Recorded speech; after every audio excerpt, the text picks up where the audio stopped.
Hello idol, magandang gabi po idol. Kain pa tayo eh. Ito yung ulam po namin idol, yung talong at saka fried chicken po idol. Yan. Walang sabaw. Gusto ko talaga may sabaw lagi idol.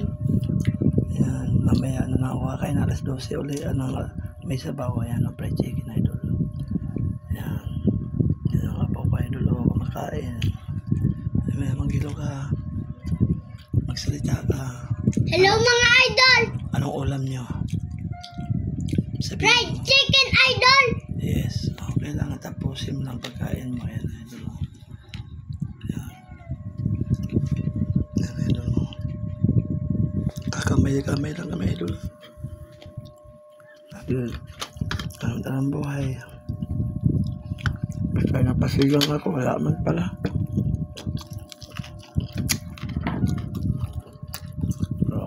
Idol kasi para walang problema para hindi magalit. Bye idol, bye bye for watching.